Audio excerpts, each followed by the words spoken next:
Hello, I'm Jane Dutton with a wrap of the week's news. This is Eyewitness News.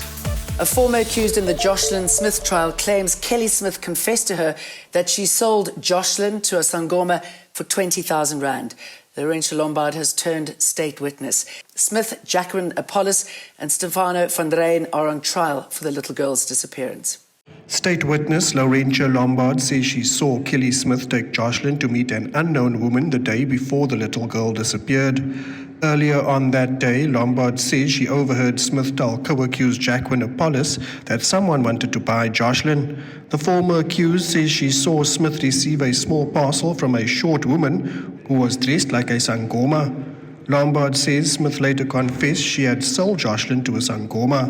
She says Smith offered her 1,000 rand to keep quiet, an offer she says she accepted but never received the money. The trial continues. Carlo Peterson, Eyewitness News, Western Cape High Court in Saldanha Bay. Heavy rains continue to bombard KZN, with residents warned to take care. Many homes and roads have been damaged. A woman's body was found in Pinetown this morning after her vehicle was washed away by the floods. This is the incident we were looking for last night, where it was reported actually 2 vehicles were swept away, but it was indeed 1. And unfortunately, this morning in the early hours, rescuers and eThekwini Fire Department made their way to Gordon Road, where there was a sighting of the vehicle. And obviously they found the vehicle, and unfortunately the female, believed to be in her 50s, had sustained fatal injuries. South African troops stationed in Democratic Republic of Congo are going to be withdrawn. An extraordinary summit of SADC heads of state has terminated the mandate of its troops stationed in the eastern part of that country since December 2023. Troops will be withdrawn in stages. The contingent includes some 3,000 South African soldiers. The deaths of 16 South African soldiers exacerbated calls from some political parties that they return home on the back of millions of rands needed for their deployment. Speaking during the South African-European Union summit yesterday, Ramaphosa said he had full confidence in Angolan President João Lourenço's ability to broker a peace deal.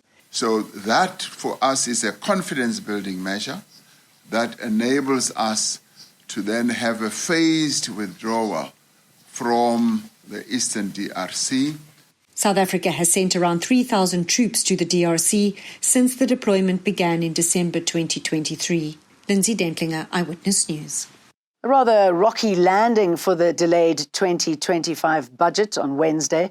Opposition parties and some in the Government of National Unity say it's an unbalanced budget, and they will vote against its adoption next month. That's after Finance Minister Enoch Godongwana announced a 1% value-added tax hike over a 2-year period. We will do everything in our power still within the Government of National Unity to stop unnecessary tax increases that will impoverish more South Africans. Let's collect the billions of rands that are sitting overseas in bank accounts through state corruption. Let us collect the 800 billion that is owed to SARS. In that manner, we can balance the books. The alcohol industry has warned that an increase in excise taxes will drive financially pressured consumers towards the black market. The concerns follow an increase in prices for alcohol and tobacco products after Treasury imposed average excise duties of 6.75% during the tabling of the national budget. Households are now also set to pay more for items on the shelves when the standard VAT rate increases to 15.5% in May. It was a terrible week on our roads. 13 bus passengers lost their lives and the driver reportedly lost control along the R21 highway while en route to Kempton Park. There was a sudden break that led to the bus losing control. Further details subject to a verification. And then a bus transporting school children crashed near Wadeville on the East Rand. Ekurhuleni Emergency Services said the primary school pupils were on their way to school when the accident happened. Fortunately, none of them sustained critical injuries. And then this video emerges. Children being transported to a school in Wellington in the Western Cape, towed behind a taxi in a trailer.